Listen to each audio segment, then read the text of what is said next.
নমস্কার বন্ধুরা, আমি অরিন্দম চলে আসলাম আজকে এই মুহূর্তে বিরাট বড় একটা আপডেট নিয়ে। মে মাস থেকে যে বর্ধিত ডিএ বাড়ছে সেটা কিন্তু 4% হারে তার নোটিশ কিন্তু জারি করে দিল নবান্ন। এবং গতকাল 2রা মাস ছিল, প্রচুর কিন্তু এই বিরাট বড় কিন্তু আন্দোলন হয়েছে কলকাতার বুকে। সো এ টু জেড নিয়ে ভিডিওটাতে আলোচনা করবো। সো ভিডিওটাকে স্কিপ না করে প্রথম থেকে শেষ পর্যন্ত দেখবেন। বর্ধিত হারে বেতন পাবেন রাজ্য সরকারি কর্মচারীরা, ডিএ নিয়ে বিজ্ঞপ্তি প্রকাশ করলো নবান্ন। রাজ্যের সরকারি কর্মচারীদের জন্য মহার্ঘ ভাতা বৃদ্ধির ঘোষণা আগেই করেছে রাজ্য সরকার। 4% হারে বাড়ানো হয়েছে। রাজ্য সরকারের বাজেট পেশ করার সময় মহার্ঘ ভাতার বৃদ্ধি করা হয়েছিল।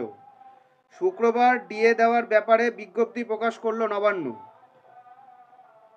নবান্নের প্রকাশিত বিজ্ঞপ্তিতে জানানো হয়েছে, মে মাস থেকেই ডিএ বাবদ অতিরিক্ত বেতন পাবেন এ রাজ্যের সরকারি কর্মচারীরা।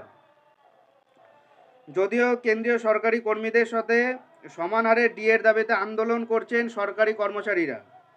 রাজ্য বাজেটে অধিবেশনে রাজ্যের অর্থমন্ত্রী চন্দ্রিমা ভট্টাচার্য বাজেট পেশ করেন। সেখানেই জানানো হয় আরও 4% হারে রাজ্য সরকারি কর্মচারীদের ডিএ বৃদ্ধি করা হলো। এই মুহূর্তে কেন্দ্রীয় সরকারি কর্মচারীরা বর্তমানে 46% হারে ডিএ পাচ্ছেন। এই ঘোষণার পরে রাজ্য সরকারি কর্মচারীদের ডিএ বেড়ে হয়েছে 14%। এখনও ডিএর ক্ষেত্রে কেন্দ্র রাজ্যের ফারাক থাকছে 32%।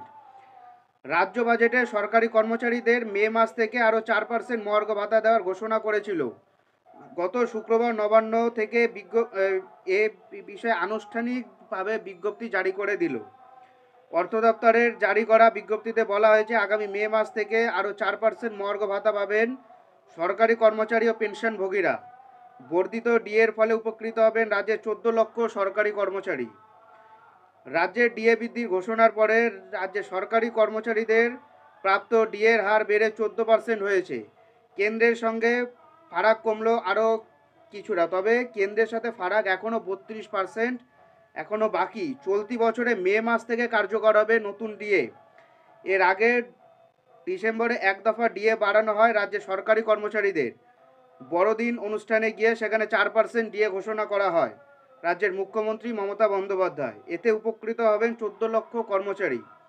রাজ্য সরকারি কর্মচারীদের একটা বড় অংশ এখনও কেন্দ্রীয় হারে মহার্ঘ ভাতা দেওয়ার দাবিতে আন্দোলন করছে এবং তাদের প্রশ্ন একটা, কেন্দ্রীয় হারে তারা ডিএ পাচ্ছে না কেন? মুখ্যমন্ত্রী আগেই জানিয়েছিলেন কেন্দ্রীয় সরকারের ক্ষেত্রে ডিএ বাধ্যতামূলক হলেও রাজ্য সরকারের ক্ষেত্রে ডিএ ঐচ্ছিক। এই ডিএর দাবিতে কিন্তু প্রচুর আন্দোলন হচ্ছে। গত 1 মার্চও কিন্তু কলকাতাতে কিন্তু 17টা সংগঠন মিলে একসাথে কিন্তু আন্দোলন কিন্তু হয়েছে। তাদের দাবি একটাই, আমাদের কেন্দ্রীয় হারে ডিএ প্রদান করতে হবে।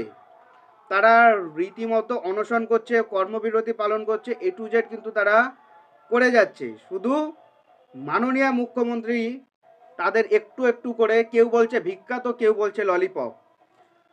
এবং সুপ্রিম কোর্টও কিন্তু বারবার শুধু ডিএ আন্দোলনকারীদের শুধু ঘুরাচ্ছে। লাস্ট 1.5 বছরে একটা শুনানি হয়নি।